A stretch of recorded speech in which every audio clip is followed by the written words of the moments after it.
Estimados colegas, corresponde presentar a un expositor de lujo, como es Sergio Romo Chaiz, ingeniero civil de minas y magíster de la Universidad de Chile, salió el año 1974. Ambos fueron obtenidos con distinción máxima. Tuvo durante, 2 premios del Instituto de Ingeniería de Minas de Chile, el premio José Tomás Urmeneta, por innovación, capacidad tecnológica y capacidad empresarial de su empresa. Ha sido profesor de la Universidad de Chile, Universidad de Atacama, Universidad Arturo Prat, y actualmente lidera y es dueño de la comercializadora de minerales de Viacha en Bolivia. Yo quisiera destacar que Sergio fue pionero del estudio e implementación industrial del tratamiento de relaves argentiníferos por el método de deceleración en pilas, construyendo la primera planta con esta tecnología en el mundo en el año 1984 en una localidad perdida del desierto que se llamaba Cayetal de la Sierra, la región de Antofagasta. El dato siguiente que construyó, después al año siguiente construyó una planta en Sierra Overa, en Atacama, para una tecnología similar para oro. En ambas se implementó el curado del mineral con cianuro concentrado, proceso de amplia aplicación a actos similares. En el año 2018, el cónsul general de Chile en La Paz y la directora de la Oficina Comercial de Chile en Bolivia le entregan una distinción por su destacada trayectoria empresarial de aporte a la integración comercial entre Chile y Bolivia. Como experiencia gremial ha sido director de la Asociación Minera de Antofagasta, consejero nacional de la Sociedad Nacional de Minería por un lapso de 15 años. Actualmente es vicepresidente del capítulo boliviano del Consejo Empresarial Boliviano-Chileno. Ha tenido experiencia profesional muy variada en Chuquicamata como subjefe de la planta de exhibición por agitación entre los años 75 y 77, en Sagasca como subintendente de planta, en la cual implementó el curado ácido con minerales de oxidado de cobre, implementación industrial que resultó pionera a nivel mundial, y este proceso se utiliza prácticamente en todos los proyectos de lixiviación de cobre en actual operación. Como experiencia empresarial, desde el año 1980 se independizó y a partir de entonces se ha creado diversas empresas mineras en Chile y Bolivia, participando como socio ejecutivo. Actualmente es socio y se desempeña como presidente ejecutivo de la empresa comercializadora de minerales de Viacha, Sociedad Anónima, a través de la cual operan diversos proyectos mineros en Bolivia, produciendo y exportando concentrados de zinc, plomo y plata. En especial, Sergio es un excelente amigo, oriundo en este momento acá en Chile, de la ciudad de Caldera, donde todos los años va allá a veranear a su casa, donde lo vemos siempre en compañía de su grata señora, y donde el cual siempre nos va a dar la mejor de las acogidas cuando nos ve. Muchas gracias por destinar tiempo a esta presentación. Estamos seguros que va a ser muy grata para todos. Adelante, por favor, Sergio. Muchas gracias, Juanito. Bueno, un agrado estar en contacto con tantos colegas queridos y conocidos y que por años no nos hemos visto, otros más. He tenido el placer, por ejemplo, de tener de acá a mi querido amigo y profesor Bruno Ben, con aventuras comunes por allá por el Beni. Ha sido muy grato todo eso allí. Respecto de la minería, yo les cuento lo siguiente. Llevo viviendo en Bolivia hace 21 años. Y cuando me preguntaban de cómo llegué, en más de una ocasión he respondido casi por equivocación. Sin embargo, se me abrió un universo desconocido, absolutamente distinto. Cuando yo llegué a Bolivia no sabía ni para dónde quedaba el norte, no conocía gente, no tenía amigos, nada, en absoluto. Y tuve que partir de cero con una serie de aventuras, digamos, y de desconocimiento de la realidad que me hicieron cometer una serie de errores al principio, digamos, de apreciación. Finalmente comencé a aprender cuál era la idiosincrasia en Bolivia, cómo se manejaban las cosas, cuáles eran las amenazas, las fortalezas, todo, y bueno, estamos bien plantado, sin inconvenientes acá en Bolivia, ya con una vida consolidada en lo familiar. Tengo hasta nieto boliviano, un querido yerno boliviano, y ¿cómo se llama? Y feliz de estar acá. La verdad, las cosas que no tengo en lo personal planes de salir de Bolivia a trabajar a otro lado. Y ya los tiempos nos pisan también, así que estoy por acá. No obstante, voy todos los años a Chile y tengo el placer de juntarme con Juanito Rayo y con otros amigos, con Tato del Campo, qué sé yo, que somos calderinos de vacaciones.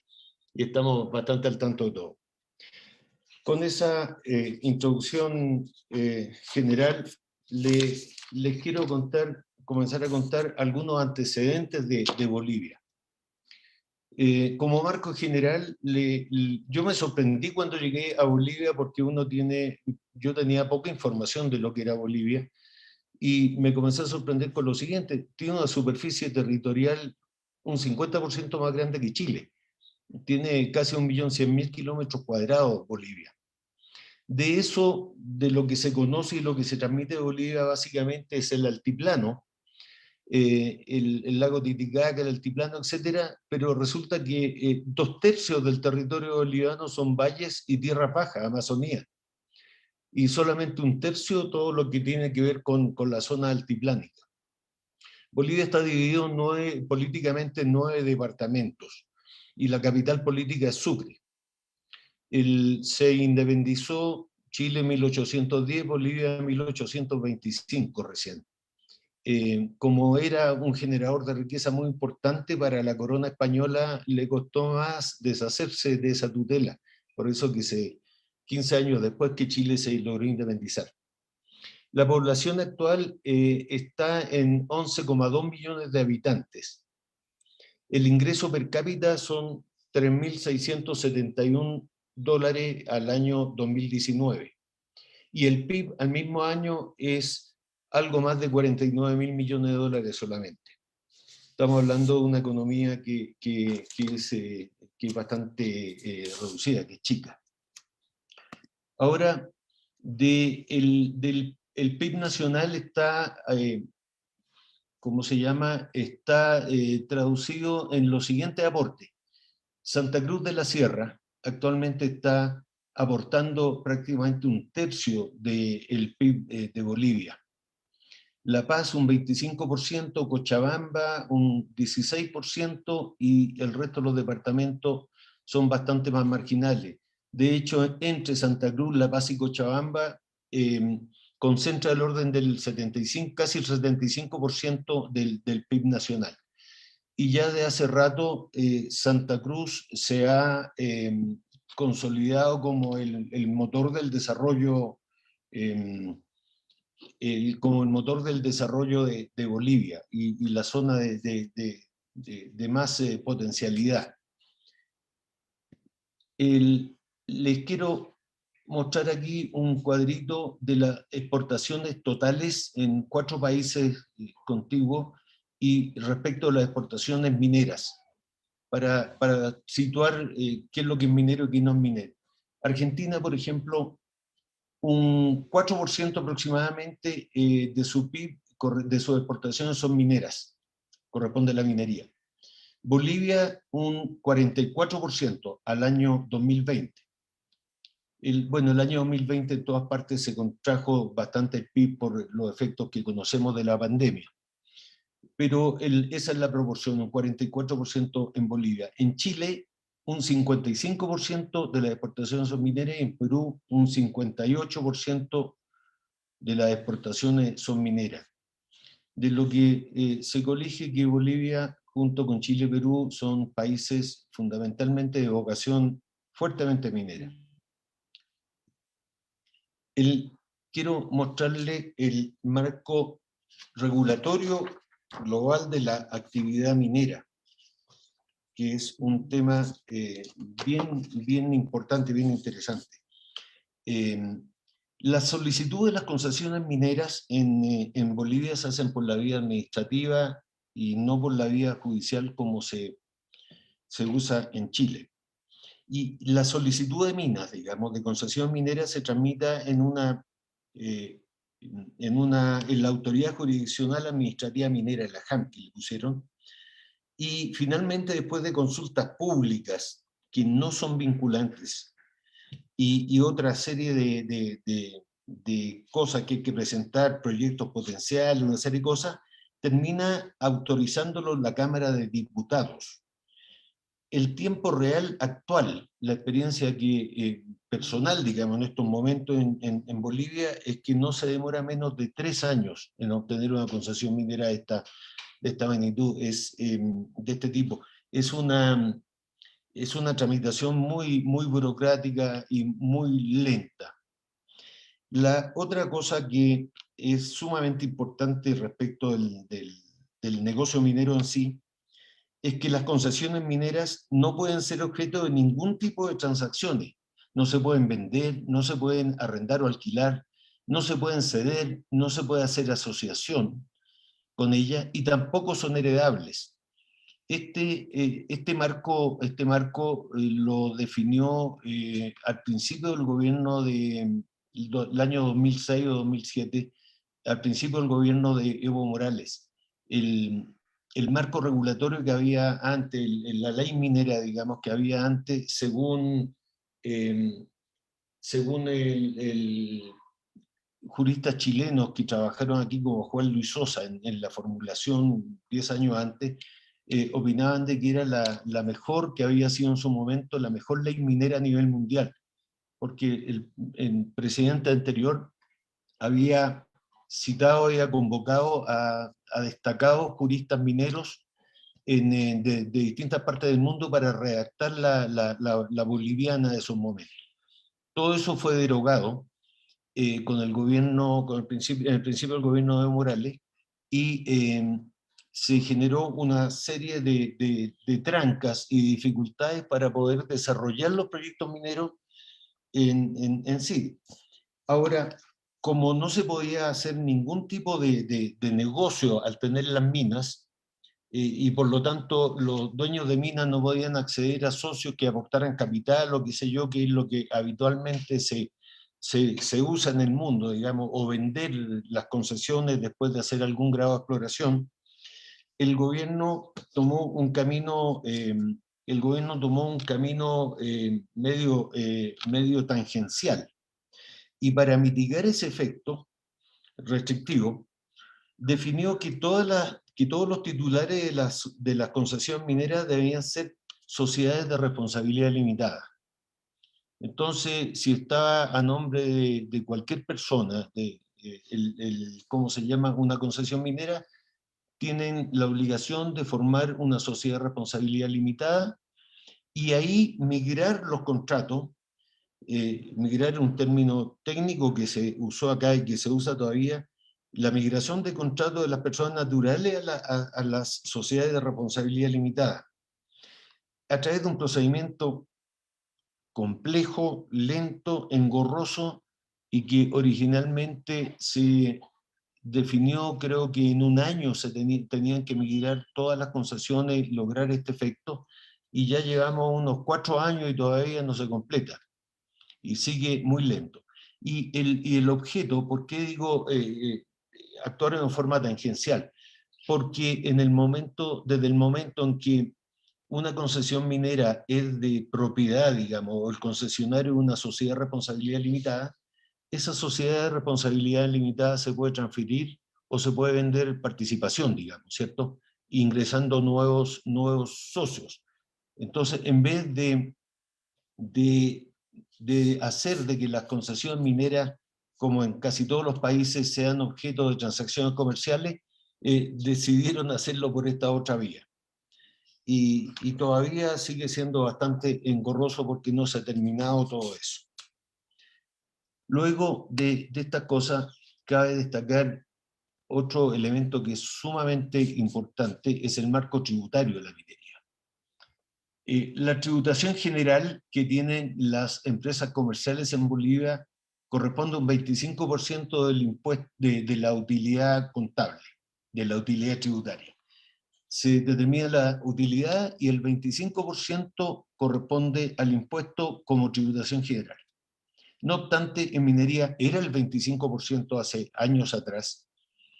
Después se le agregó un 12,5% adicional, por lo tanto el impuesto a las utilidades es un 37,5%, pero adicionalmente le pusieron una regalía minera que antes también existía, pero antes era deducible de costos.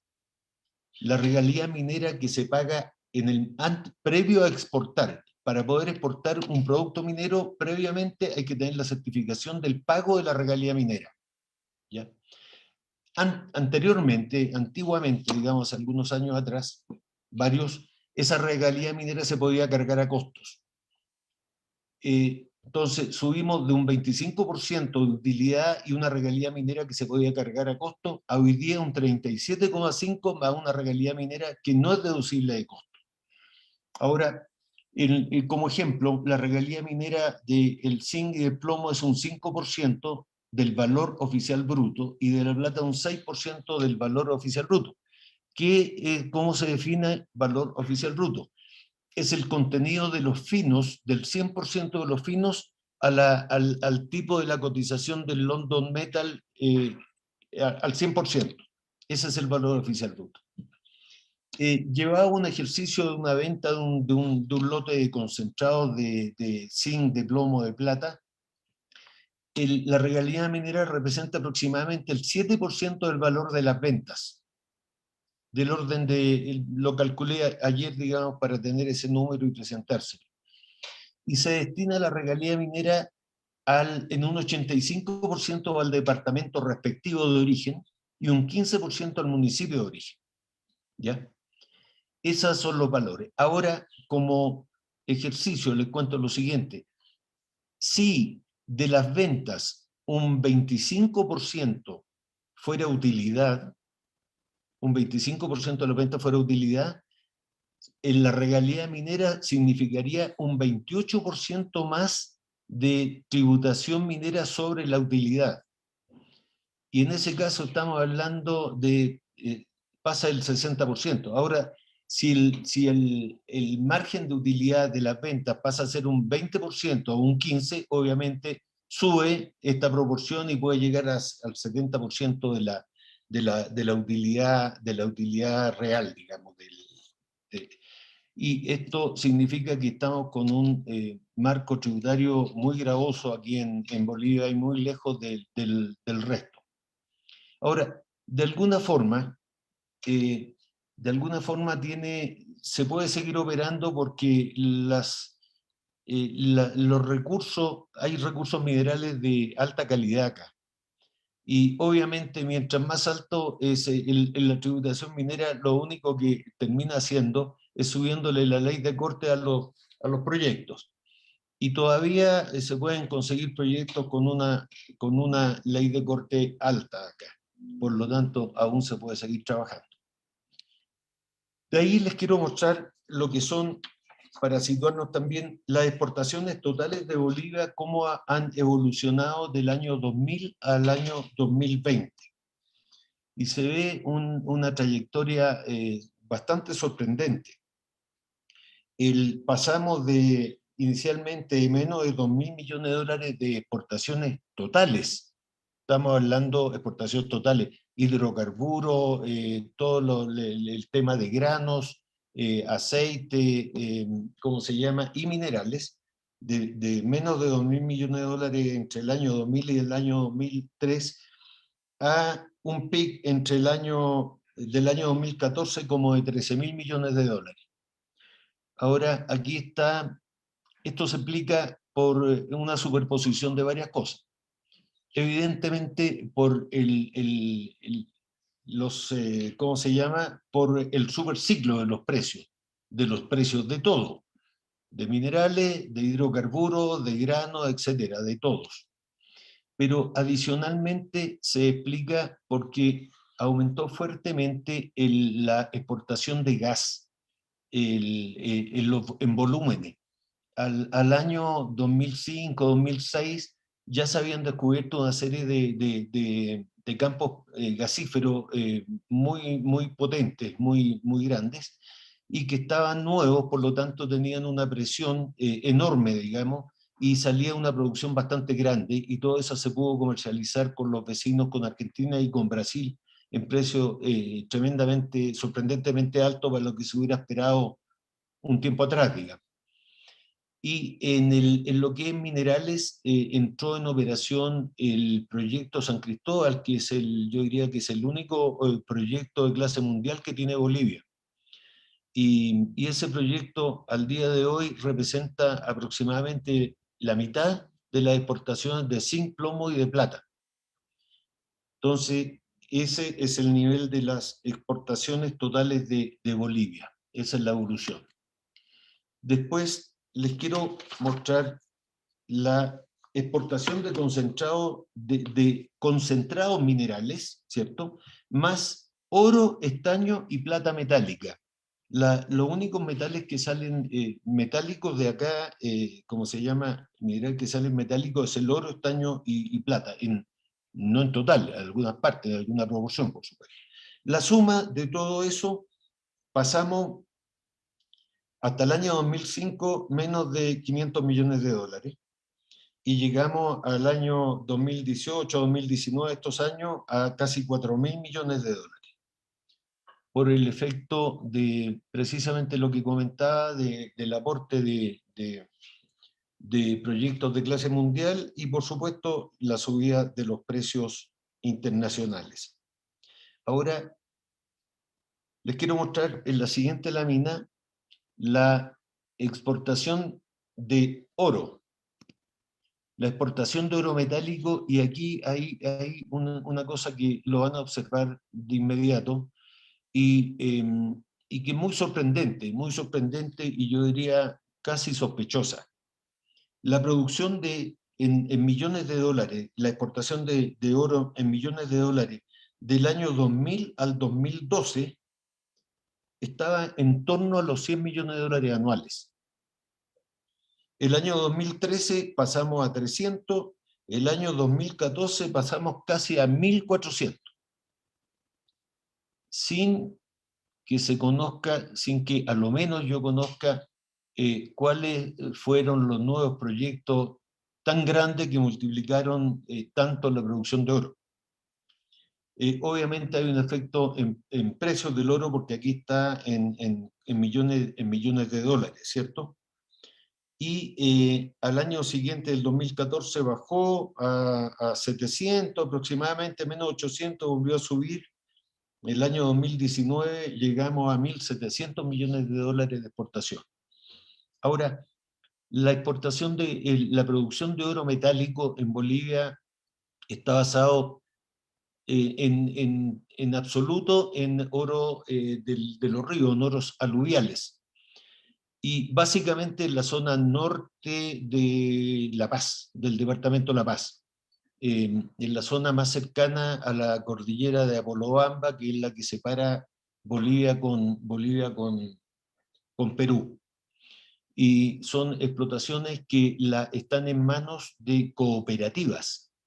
No hay ninguna empresa de clase mundial, digamos, ni siquiera mediana, particular, que esté trabajando ahí. Son solamente cooperativas mineras que tienen, por supuesto, es muy interesante, yo la he visitado alguna vez, desvían los ríos, y en las curvas de los ríos donde se han depositado históricamente los materiales más densos, que son las pepas de oro, etc. Y se dedican a trabajar eso con movimiento de tierra importante. Pero siempre yo tuve la impresión de que aquí hay algo que no me cuadra, o sea, 2 más 2 no me da 4. No me parece razonable que de 100 millones de dólares durante 12 años se pase al año subsiguiente a 1.400, ¿cierto? Sin haber inaugurado ningún proyecto específico que dé cuenta de eso. Por eso que he metido y he sacado en un par de gráficos la presencia de la influencia del oro en esta cosa. Respecto de lo que nos atinge a nosotros más como ingenieros de mina, porque el oro en movimiento tierra, el oro aluvial es otro tema, digamos, no es la minería tradicional. aquí tenemos otro gráfico que nos da la distribución porcentual en valor de los minerales y metales exportados, excluyendo el oro. Aquí saqué el oro precisamente por lo que le acabo de explicar, que hay una distorsión muy fuerte. Por eso que lo saqué para este efecto. En promedio, entre el año 2000 y el 2020, tenemos que el 42,5% del valor exportado de minerales y metales corresponde al zinc. O sea, el gran producto de exportación minera de Bolivia es el zinc, seguido de la plata con un 32%, luego del estaño con un 14%, y entre esos tres metales, digamos, tenemos prácticamente el 75%, tres cuartas partes de las exportaciones de minerales y concentrados, excluyendo el oro, reitero, de Bolivia. Después está el plomo y después la suma de una serie de otros minerales que son, qué sé yo, wolfram y antimonio y otras cosas, llega solamente al 4,4%. Por lo tanto, Bolivia es un país evidentemente de vocación minera, y dentro de la vocación minera su principal producto es el zinc. De hecho, les cuento que cuando yo llegué aquí a Bolivia, comencé a buscar cobre, que era lo que más conocía. Recorrí Bolivia entero buscando cobre, tuve unas operaciones chiquititas, por supuesto, de cobre. La que me hizo sufrir más estaba aquí en el cerro Chacaltaya, aquí frente al Alto, al aeropuerto del Alto, y la Bocamina estaba a 5.000 metros de altura.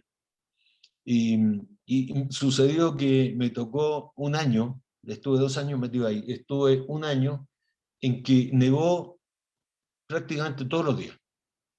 Y llegaba caminando a 5.000 metros con la nieve metida hasta las rodillas, porque no podía, había días que no podía llegar con vehículos hasta arriba, digamos. Y me perdí harta plata, y me costó mucho esfuerzo perder harta plata, pero fue en realidad prácticamente hacer el servicio militar en minería aquí en Bolivia, y saqué un montón de experiencias posteriores para eso. Después tenemos la producción de minerales. Quiero mostrarle en este cuadro la producción de minerales en valor, excluyendo el oro nuevamente, porque el oro, le insistí, le decía que lo produce básicamente cooperativas, puras cooperativas.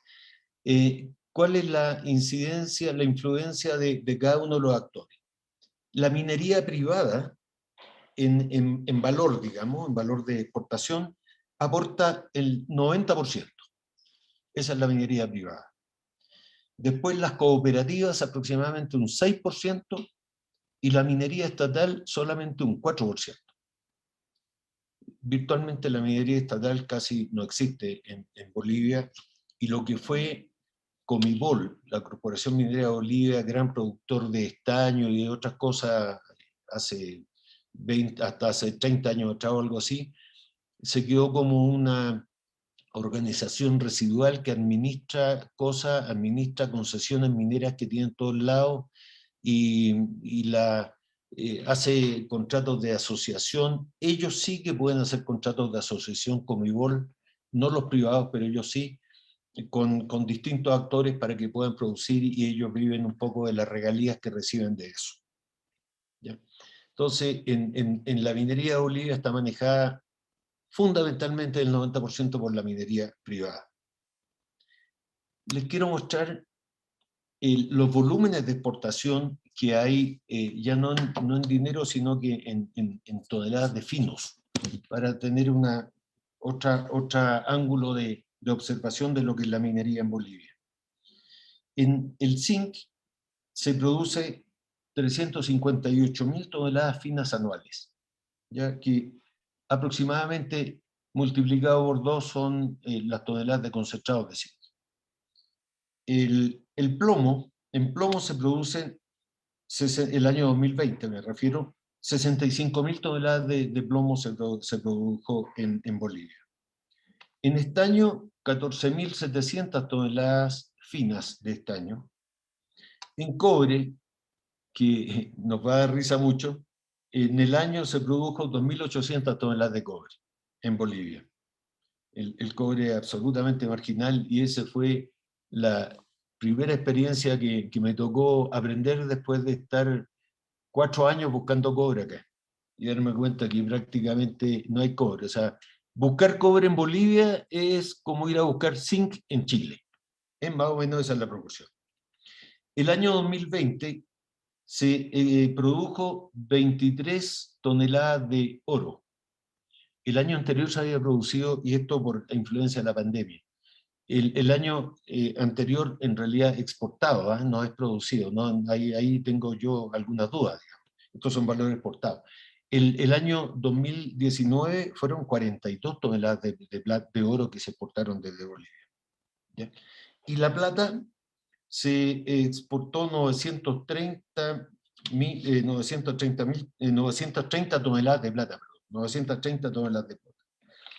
Bueno, y es importante, y le reitero lo que le comenté hace un momento, que la minera San Cristóbal, que es el único proyecto de clase mundial que hay que procesa el orden de 55.000 toneladas diarias, aporta aproximadamente la mitad de la producción del zinc, del plomo y de la plata de Bolivia.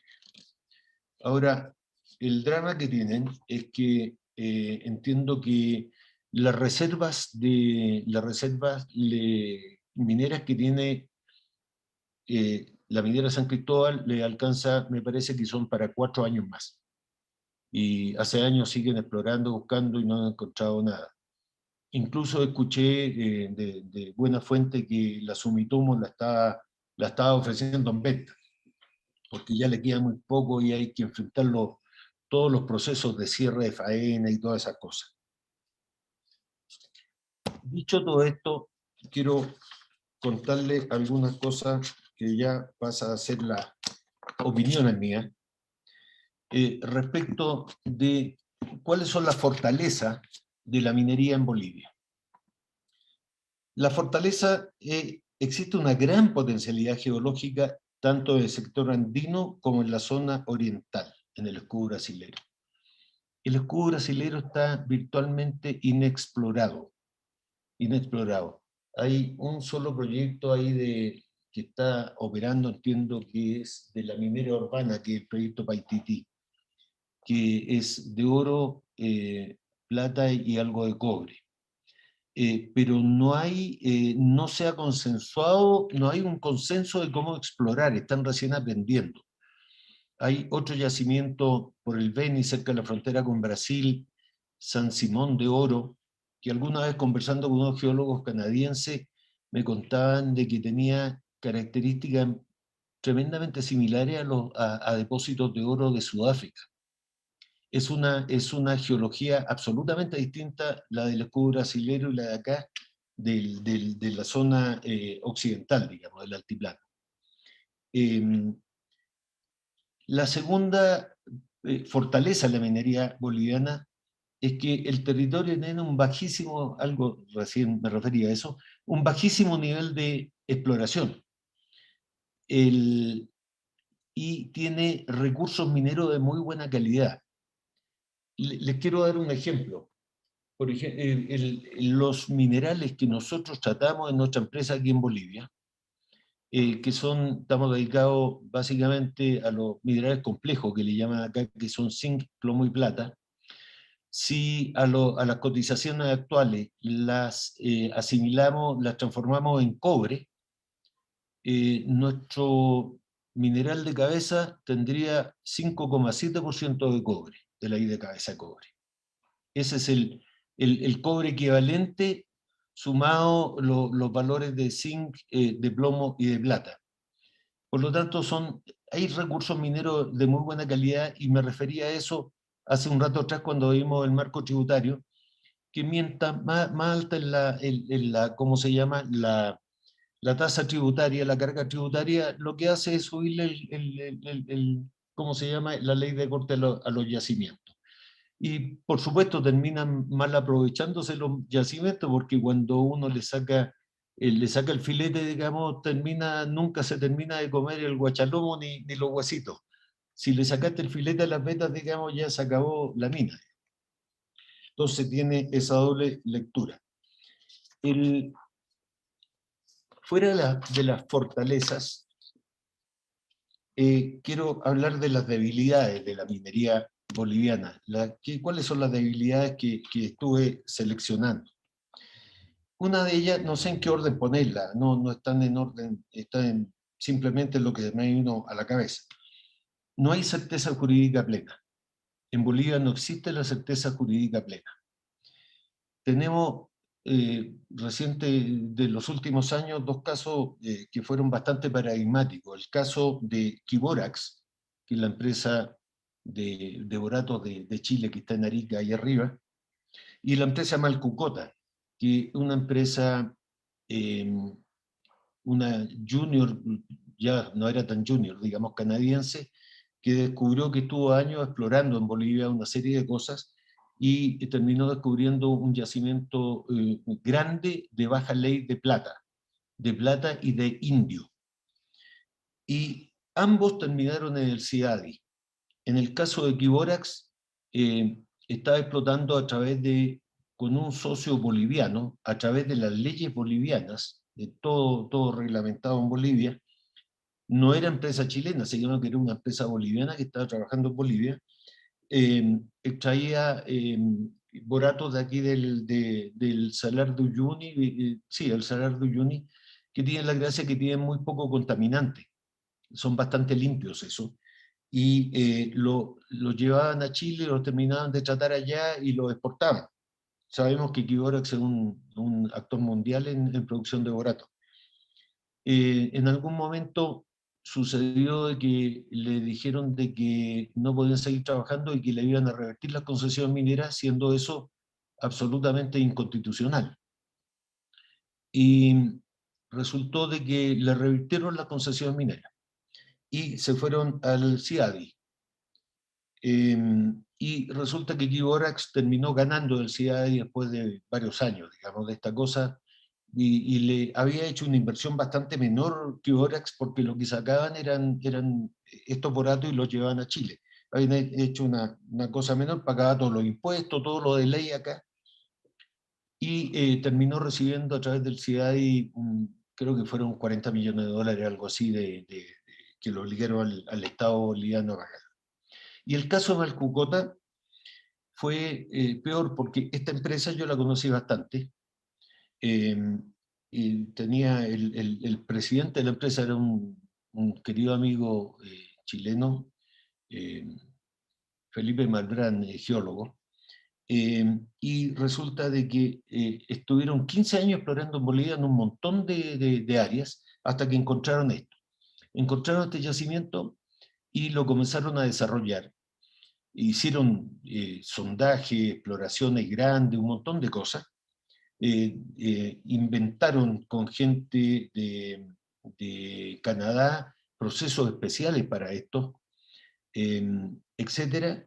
Y cuando estaban por iniciar las inversiones, se les tuvieron conflictos sociales. A alguien se le ocurrió que no era solamente plata, sino que habían unas vetas riquísimas de oro. Eso lo escuché yo personalmente de gente de por allá, digamos.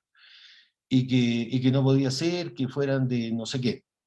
Entonces, bueno, se inició un conflicto, un lío grande, tomaron las minas, intervinieron, mira, fue un lío enorme, y finalmente le revirtieron también las concesiones mineras en forma totalmente inconstitucional. No está considerado en la Constitución boliviana ni en el ordenamiento jurídico la posibilidad de que te los quiten. En Chile existe la posibilidad, entiendo, que te puedan quitar una concesión minera, pero te tienen que pagar el valor presente de todos los flujos futuros. O sea, fantástico si yo tengo una concesión me la quitan, digamos. Entonces, eso está escrito, está hecho con el objeto de desincentivar cualquier pensamiento malo, digamos, ¿cierto? En este caso, Malcucota, la empresa, se fue al CIADI y el CIADI pidieron la compensación del flujo futuro, el flujo presente de los flujos futuros, el valor presente de los flujos futuros, y el CIADI por algún motivo no se lo dio, le dio como compensación los gastos que habían incurrido en, ¿cómo se llama?, en la exploración. Y eso fue considerado aquí, en forma interna en Bolivia, como un gran éxito. Un gran éxito porque había una diferencia muy grande entre lo demandado y lo que le entregaron. Pero resulta de que con eso es atroz pensando en los inversionistas privados, porque sería fantástico que los que tuvieron éxito les pagan el valor que gastaron para tener ese éxito, pero no están cubriendo los gastos que se han tenido en exploraciones en proyectos fallidos, que son la mayoría, eso lo sabemos. Entonces, todo eso lo pone en un marco de incerteza jurídica fuerte al país. Otra cosa muy interesante que sucede acá, que yo no la he visto en otros lados, es la existencia en la práctica, de una doble institucionalidad. Hay una institucionalidad oficial del Estado plurinacional, ¿cierto?, con sus leyes, su constitución, sus cosas, y hay una paralela que es de las comunidades ancestrales. Entonces, en las comunidades ancestrales, no basta con que uno llegue con un papel diciendo soy concesionario de esta mina y voy a operar, sino que comienza a poner sus condiciones. Y dentro de las condiciones normalmente es que no pueden traer a trabajar gente que sea de otras comunidades. Y comienzan con una serie de complejidades eh, que son que dificultan mucho el desarrollo de proyectos en serio, digamos, de hacer proyectos en serio. Y eso sucede en la práctica. De hecho, acá le cuento que como experiencia personal, la primera vez que quise echar a andar una mina, que fue una mina de plata, que en realidad la tomé en alquiler de esta misma dueños de Malcucota de antes, que queda en la triple frontera entre Potosí, Oruro y Cochabamba, metido allá metido re lejos. Yo llegué con todos los papeles, en orden, qué sé yo, entro, había que pasar por un caserío para bajar a la mina, y cuando subí el caserío me secuestraron. Me tuvieron agarrado un día entero, me querían desbarrancar la camioneta, un montón de amenazas, un montón de cosas, y que finalmente es una historia re larga y que me hizo entender lo que es Bolivia, digamos, y fue muy enriquecedora para mí, me ha servido muchísimo posteriormente ese tema. Y el tema, finalmente, me entendí con ellos, no hubo problema, digamos, lo hice hablar. Fue una terapia para ellos que un ingeniero, como nos dicen acá, se fije en ellos y les preguntan qué es lo que sienten, qué piensan, cuántos hijos tienen, y me tuve que tirar por ese lado largo rato, estuve horas ahí secuestrado por ellos y conversando finalmente.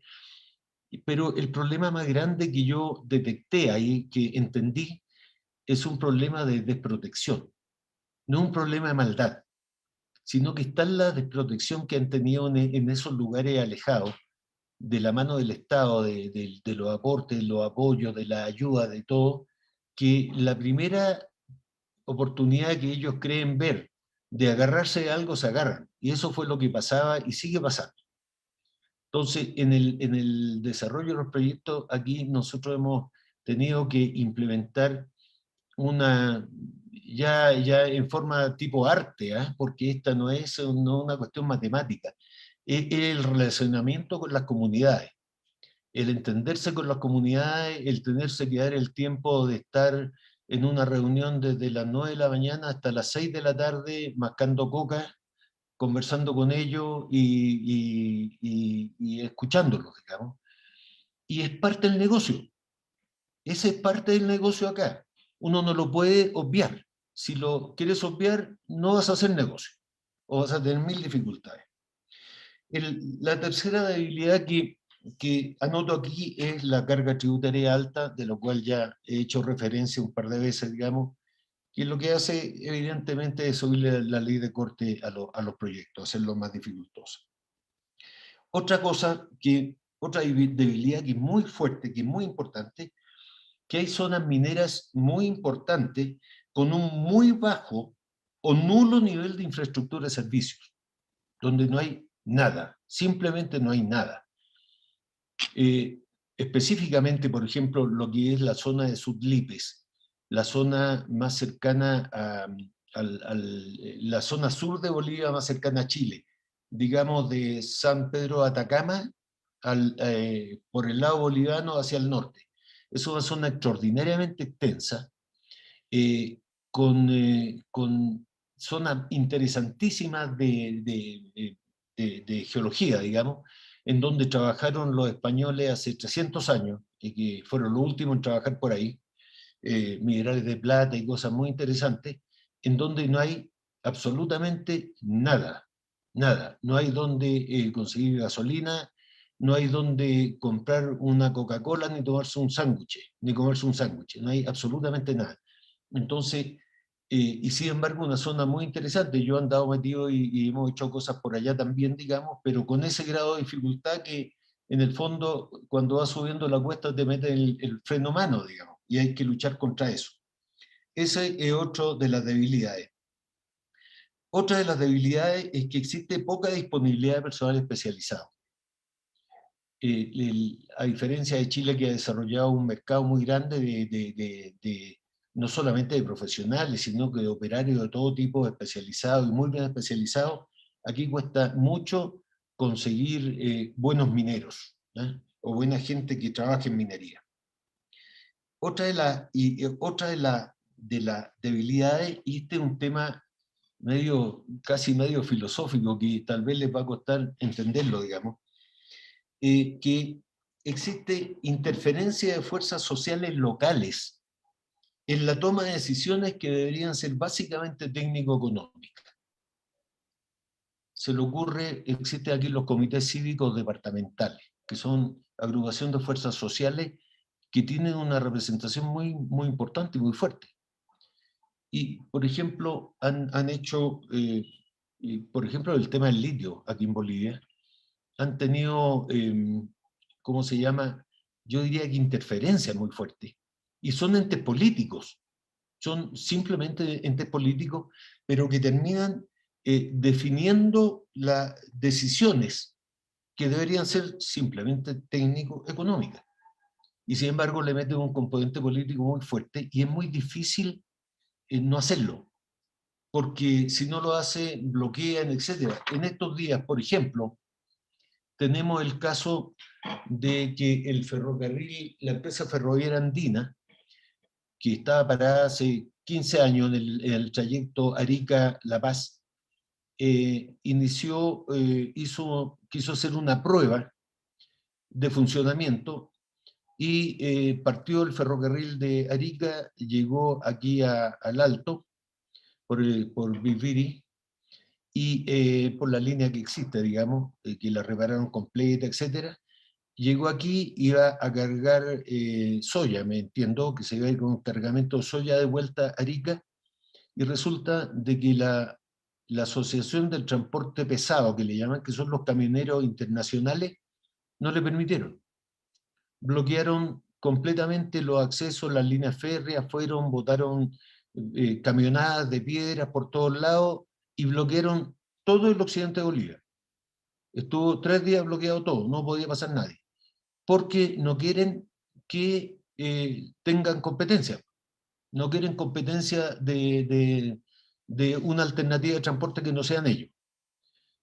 Y el gobierno tuvo que ceder para que se terminaran esos, ¿cómo se llama? Esos conflictos. No sé cómo lo van a manejar, no sé si la ferroviaria andina va a poder terminar transportando carga, y ya había hecho inversiones, y eso tiene que ver con el Tratado 1904, etcétera, con una serie de cosas, pero no obstante, estas fuerzas sociales locales toman decisiones que resultan siendo predominantes.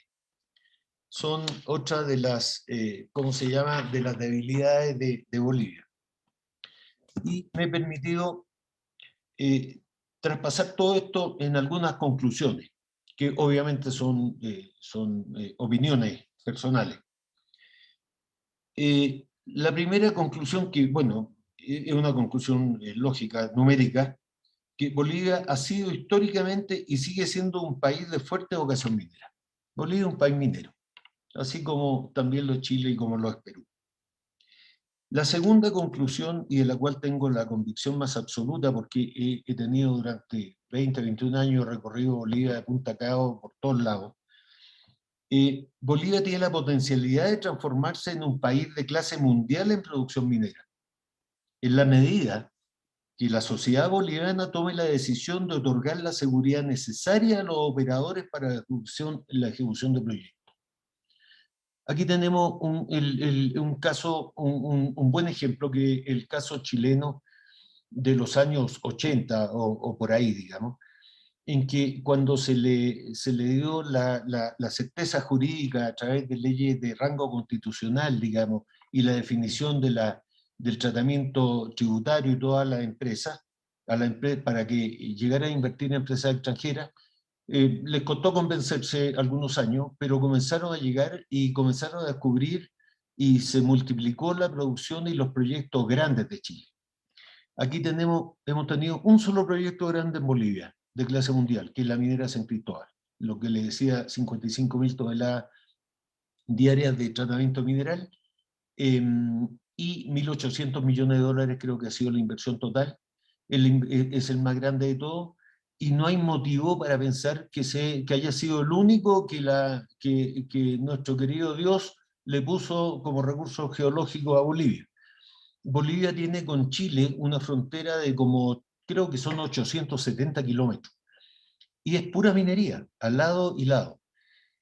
Una de las diferencias interesantes que hay es que en el lado chileno cae la cordillera y no tiene detritus, no tiene componente geológico de relleno, porque cae directo al mar, digamos, entonces se ve los cerros pelados de lejos, se ve las alteraciones, se ve todo, ¿cierto? Es más fácil hacer geología allá que acá. En cambio, aquí la zona del altiplano es una zona bien interesante que se las quiero graficar en forma re simple. Tenemos la cordillera de los Andes, que es norte-sur, ¿cierto? Ahí en el límite entre aproximadamente... Avanza, no avanzan tus láminas, por favor. Perdón. Las conclusiones, ahí está. ¿Qué es lo que es la zona altiplánica? ¿Qué es lo que es geográficamente?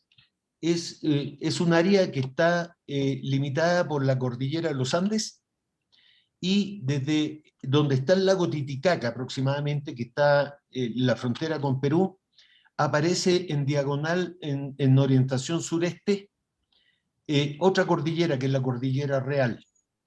¿Tienes un mapa? Avanza el mapa, porque si no, no vamos... No tengo mapa ahí, porque okay. La cordillera Real. Y ese es un triángulo. Ese triángulo está con relleno, básicamente con relleno. Y no es, cuesta más hacer geología. Hay sectores, por supuesto, que se ven más, pero hay una gran zona en la cual existe relleno geológico, digamos. Y hay que buscarlo. Y eso, toda esa parte muere hacia el sur, entrando ya a Argentina.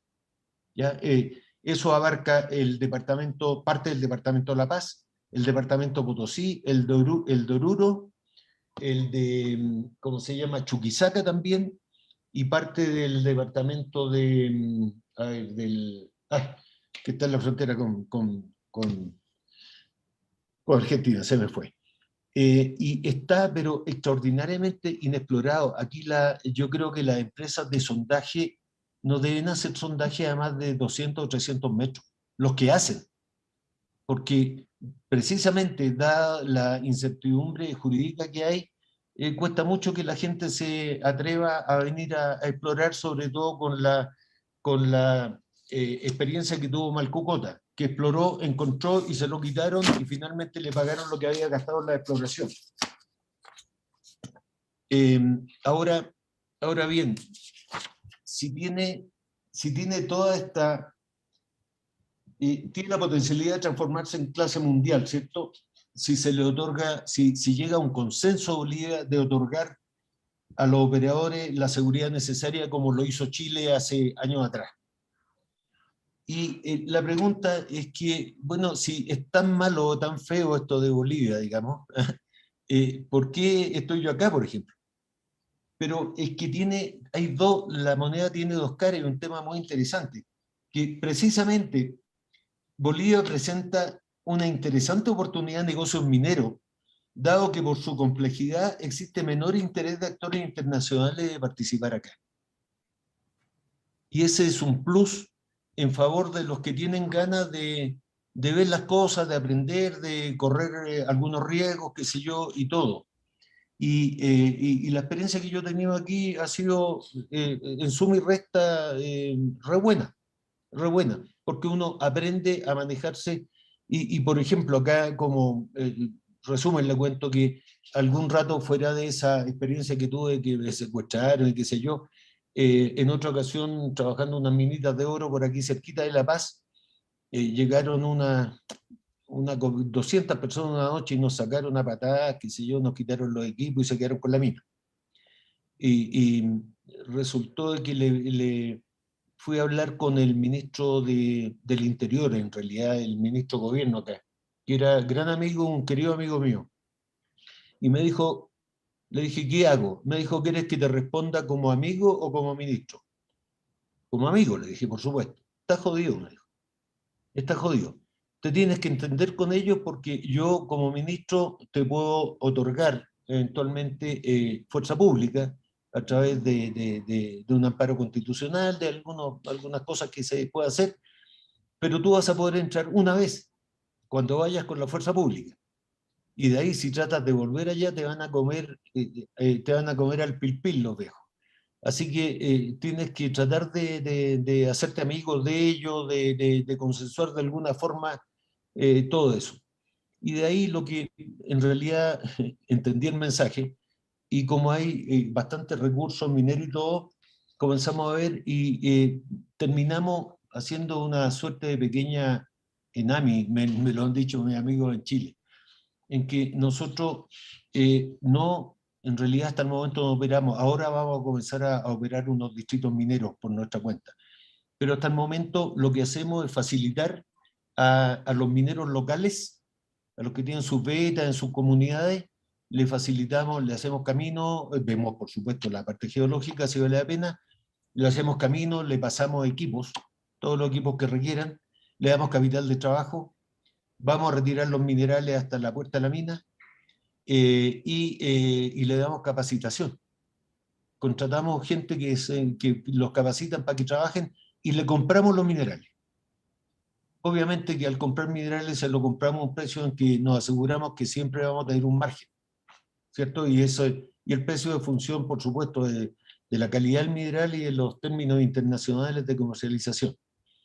Y de ahí nos hemos ido manejando y hemos ido descubriendo que se pueden hacer cosas, digamos, y sin mayores dificultades, pero eso cuesta mucho entenderlo y probablemente empresas internacionales grandes, digamos, no les va a dar la gana de tenerse que sentar con las comunidades a mascar coca para ver si pueden trabajar o no. Y eso es lo que genera los espacios que estamos ocupando nosotros y más de otra persona por acá también, por supuesto. Eso es la parte medular, Juan, de la exposición. He tratado de transmitirle los conceptos, digamos, algunos números, pero básicamente tratar de transmitirle conceptos de qué es lo que pasa acá en Bolivia, que es distinto a otros lados. Sergio, muchas gracias. Fíjate que yo he estado recibiendo por chat, recibido más de 10 felicitaciones, ¿cómo se llama? Te reconocen tu muy buena calidad de expositor y una muy buena calidad de exposición también.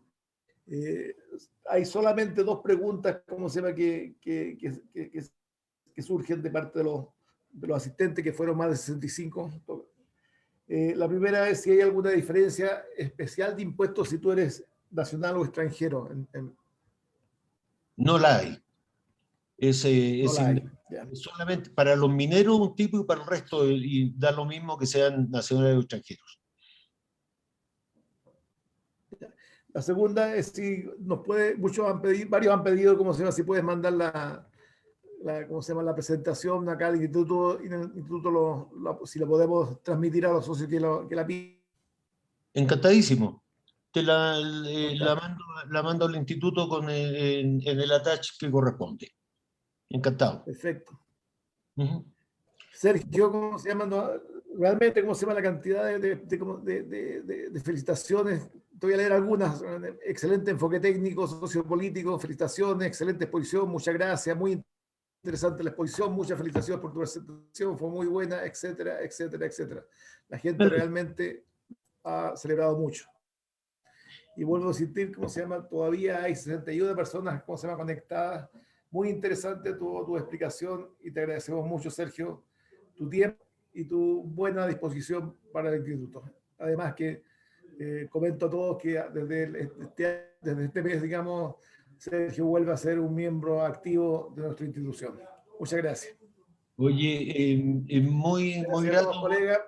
muy agradecido por todo, felicidades, y que sepan que aquí tienen un amigo, y si algún momento se le ocurre pasar por Bolivia o quieren cualquier información, que no tengan ningún problema y me llamen directamente. Encantadísimo. Muchas gracias, Sergio.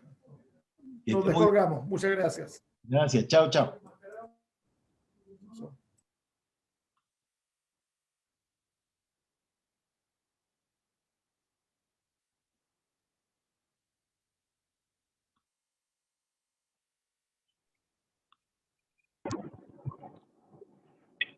Te pasaste, negrito.